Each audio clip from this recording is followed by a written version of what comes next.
اچھا، صدقہ فطر کے حوالے سے چند باتیں ذہن میں رکھیں۔ جو شخص صاحب نصاب ہے اس پر عید کے دن صبح صادق کے طلوع ہونے سے جو ہے نا صدقہ فطر واجب ہو جاتا ہے، اور اس کا مستحب وقت یہ ہے نماز عید پڑھنے سے پہلے پہلے اس کو ادا کر دیا جائے۔ لیکن اگر کسی نے وہ ادا نہیں کیا تب بھی وہ بعد میں بھی ادا کر سکتا ہے، ادا ہو جائے گا۔ اسی طرح اس کے لیے عاقل بالغ ہونا بھی ضروری نہیں ہے، تو لہٰذا اگر نابالغ ہے تو اس کو بھی صدقہ فطر، اگر وہ صاحب نصاب ہے تو اس کو بھی صدقہ فطر ادا کرنا واجب ہوگا۔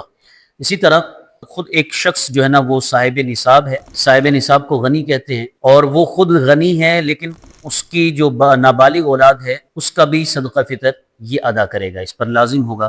صدقہ فطر واجب ہو رہا ہے عید کے دن صبح صادق کے وقت، اور رمضان میں ہی اگر کسی نے ادا کر دیا تب بھی ادا ہو جائے گا۔ اسی طرح عید کے دن یا پھر بعد میں جب کبھی بھی وہ ادا کرے گا ادا ہو جائے گا، اس کی کوئی قضا نہیں ہے، جب بھی ادا کرے گا ادا ہو جائے گا۔ اب صدقہ فطر کس کس کو دینا چاہیے؟ جس جس کو زکوٰۃ دی جا سکتی ہے صدقہ فطر بھی اس کو دیا جا سکتا ہے۔ زکوٰۃ کس کس کو دے سکتے ہیں؟ یہ یاد رکھیے گا کہ ماں باپ، پھر ان کے ماں باپ، نانا نانی، دادا دادی اوپر تک، اسی طرح اولاد اور ان کی اولاد، بیٹا بیٹی، نواسا نواسی، یہ نیچے تک، ان کو نہیں دے سکتے، اور میاں بیوی ایک دوسرے کو نہیں دے سکتے۔ اسی طرح سید ہو، ہاشمی ہو، ان کو نہیں دے سکتے، صاحب نصاب کو نہیں دے سکتے۔ اس کے علاوہ ہر ایک کو دیا جا سکتا ہے۔ جو رشتے میں نے گنوائے ہیں رشتہ داروں میں، ان کے علاوہ بقیہ تمام رشتہ داروں کو دیا جا سکتا ہے۔ اس میں بہن بھائی بھی آ جائیں گے، چچا ہے اور پھپھی ہیں، اور اسی طرح ماموں، خالہ وغیرہ، یہ سارے آ جائیں گے،